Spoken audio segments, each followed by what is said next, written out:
नमस्कार, मेरा नाम सुहानी चौबे है और ये पाठ्य योजना मैंने कक्षा 9 के बच्चों को अर्थशास्त्र विषय के अंतर्गत निर्धनता पढ़ाने के लिए बनाई है। इस पाठ्य योजना के सामान्य उद्देश्य हैं छात्राओं को अर्थशास्त्र विषय के संप्रत्ययों एवं सिद्धांतों का ज्ञान प्रदान करना, छात्राओं को आर्थिक समस्याओं की जानकारी देना, छात्राओं में स्थानीय, राष्ट्रीय एवं अंतर्राष्ट्रीय आर्थिक समस्याओं की समझ विकसित करना, छात्राओं में तर्क चिंतन एवं सामान्यीकरण करने की क्षमता का विकास करना, छात्राओं को आर्थिक समस्याओं को समझने एवं सुलझाने के योग्य बनाना तथा छात्राओं में अर्थशास्त्र से संबंधित चार्ट, रेखाचित्र एवं मानचित्र के कौशलों का विकास करना।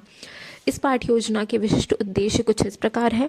छात्राएं निर्धनता का अर्थ बता सकेंगी, छात्राएं ग्रामीण और शहरी निर्धनता में अंतर स्पष्ट कर सकेंगी, छात्राएं निर्धनता रेखा के निर्धारण में प्रयुक्त होने वाले आधारों का वर्णन कर पाएंगी, छात्राएं सबसे अधिक निर्धनता वाले 3 राज्यों की सूची बना सकेंगी, छात्राएं विभिन्न राज्यों में निर्धनता की दर से संबंधित नवीनतम आंकड़ों का संकलन कर सकेंगी।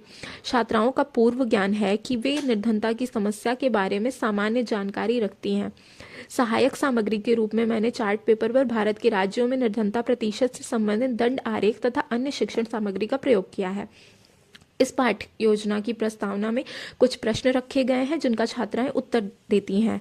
जैसे हमारे 3 प्रश्न हैं, जिसमें पहला है हमारी मूलभूत आवश्यकताएं कौन सी हैं, इसके बाद भूखमरी की स्थिति कब उत्पन्न होती है, इसके उपरांत एक गरीब व्यक्ति के पास किन किन सुविधाओं की कमी होती है, जिनका छात्राएं उत्तर देती हैं। इसके बाद उद्देश्य कथन है कि जैसा हम सभी जानते हैं कि हमारे देश की कुल जनसंख्या का एक बहुत बड़ा भाग निर्धनता के कारण अपनी मूलभूत आवश्यकताओं की भी पूर्ति नहीं कर सकता, अर्थात निर्धनता हमारे देश की एक बहुत बड़ी समस्या और चुनौती है।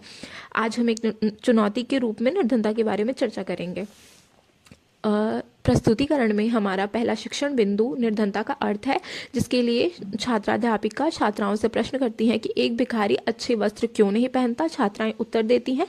इसके बाद छात्राध्यापिका कथन है कि निर्धनता के कारण ही एक भिखारी अपनी मूलभूत आवश्यकताओं को पूरा नहीं कर पाता है। अतः निर्धनता का अर्थ है ऐसी स्थिति जिसमें व्यक्ति अपनी न्यूनतम आवश्यकताओं जैसे भोजन, वस्त्र और आवास को पूरा करने में असमर्थ होता है। हमारा अगला शिक्षण बिंदु है निर्धनता एक सामाजिक समस्या के रूप में, जिसके लिए प्रश्न है एक भिखारी के साथ समाज में लोग किस प्रकार का व्यवहार करते हैं। और छात्राध्यापिका कथन है भिखारी के प्रति लोगों का उपेक्षापूर्ण व्यवहार यह दर्शाता है कि समाज में गरीबी सिर्फ एक आर्थिक समस्या नहीं है बल्कि यह एक सामाजिक समस्या भी है। अब हम ग्रामीण एवं शहरी निर्धनता के बारे में जानेंगे, जिसके लिए हमारा प्रश्न है ग्रामीण क्षेत्रों में लोग किन कार्यों से धन कमाते हैं। छात्राध्यापिका कथन है गांव में कृषि, पशुपालन आदि कार्यों से लोग धन कमाते हैं, लेकिन गांव में कई समस्याएं होती हैं जिसके कारण वहां निर्धनता होती है। इसके उपरांत शहरी निर्धनता के लिए प्रश्न है कि शहर के लोग अपनी आजीविका हेतु कौन कौन से कार्य करते हैं। छात्राध्यापिका कथन होगा शहरों में अनेक कंपनियां एवं कारखाने होते हैं, फिर भी शहरों में रोजगार की अस्थिरता के कारण निर्धन लोग झुग्गी झोपड़ियों में रहते हैं। इस प्रकार निर्धनता की समस्या शहरों में भी पाई जाती है, जिसे शहरी निर्धनता कहा जाता है। इसके उपरांत हम निर्धनता रेखा का अर्थ समझेंगे, जिसके लिए हमने प्रश्न पूछा कि हम किसी व्यक्ति को गरीब कब मानते हैं। छात्राध्यापिका कथन है वास्तव में गरीबी को आंकने के लिए एक सीमा तय की जाती है जिसे निर्धनता रेखा कहते हैं। यदि किसी परिवार की आमदनी या साधन इस सीमा से कम होती है तो हम यह कहते हैं कि वह परिवार गरीब रेखा से नीचे आता है। अतः निर्धनता रेखा उस न्यूनतम आय या उपभोग स्तर को कहते हैं जो किसी व्यक्ति को उसकी बुनियादी आवश्यकताएं जैसे भोजन, वस्त्र, आवास इत्यादि प्राप्त करने के लिए आवश्यक है। इसके उपरांत हम निर्धनता रेखा का निर्धारण समझेंगे, जिसके लिए हमारा प्रश्न है कि हम भोजन क्यों खाते हैं। छात्राध्यापिका कथन होगा कि हम भोजन एवं ऊर्जा प्राप्त करने के लिए खाते हैं एवं ऊर्जा का मात्रक कैलोरी होता है। भारत में निर्धनता रेखा का निर्धारण कैलोरी के उपभोग की मात्रा पर भी निर्भर करता है। निर्धनता रेखा का निर्धारण करने के लिए 2 आधारों को लिया जाता है। पहला आधार है उपभोग के आधार पर तथा दूसरा आय के आधार पर।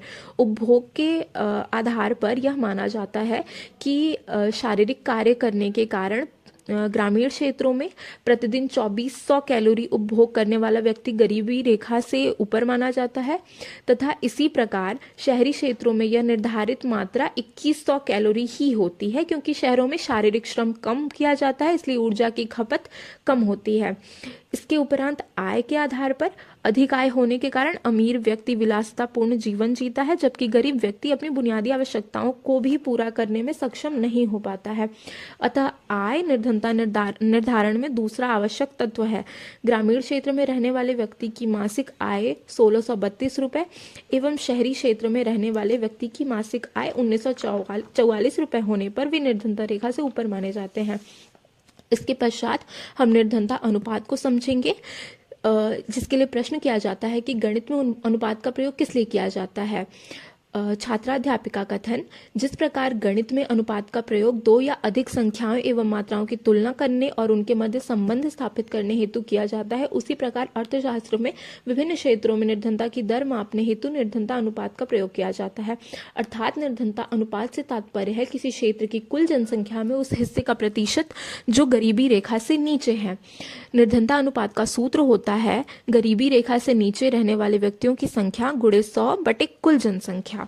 इसके पश्चात हम दंड आरेख के द्वारा भारत के विभिन्न राज्यों में निर्धनता प्रतिशत को समझेंगे, जिसके लिए हमने एक दंड आरेख का प्रयोग किया गया है। दंड आरेख में एक्स अक्ष पर भारत के राज्यों को लिया गया है तथा वाई अक्ष पर निर्धनता दर को दर्शाया गया है, जिसमें हम ये देख सकते हैं कि भारत में बिहार राज्य की जो निर्धनता दर है वह 33.7% है, जो कि भारत के विभिन्न राज्यों में सबसे अधिक है। इसके पश्चात मध्य प्रदेश 30% के साथ एवं तीसरे स्थान पर उत्तर प्रदेश 29.7% के साथ आता है। पूरे पाठ को समझाने के बाद छात्राध्यापिका सारांशीकरण करती हैं, जिसमें वह बताती हैं कि आज हमने निर्धनता नामक विकट समस्या के बारे में चर्चा की। इसके अतिरिक्त हमने ग्रामीण एवं शहरी निर्धनता रेखा एवं उसका निर्धारण, निर्धनता अनुपात और भारत के विभिन्न राज्यों में निर्धनता अनुपात से संबंधित आंकड़ों के बारे में जानकारी प्राप्त की। इसके पश्चात छात्राध्यापिका छात्राओं से मूल्यांकन प्रश्न पूछती हैं, जिसमें पहला प्रश्न है निर्धनता का अर्थ बताइए। दूसरा प्रश्न ग्रामीण एवं शहरी निर्धनता में क्या अंतर है। तीसरा प्रश्न निर्धनता रेखा का निर्धारण किन आधारों पर किया जाता है। चौथा प्रश्न भारत के 3 सबसे निर्धन राज्यों के नाम बताइए। एवं प्रश्न 5, जिसे छात्राध्यापिका शामपट पर छात्राओं से हल करने को कहती हैं। निर्धनता रेखा से नीचे रहने वालों की जनसंख्या 2000 है तथा उस क्षेत्र की कुल जनसंख्या 5000 है। यहाँ पे निर्धनता अनुपात को ज्ञात करना है। एवं अंत में छात्राध्यापिका गृह कार्य देती हैं, जिसमें वे कहती हैं कि भारत के विभिन्न राज्यों में निर्धनता दर से संबंधित दंड आरेख का निर्माण कीजिए। धन्यवाद।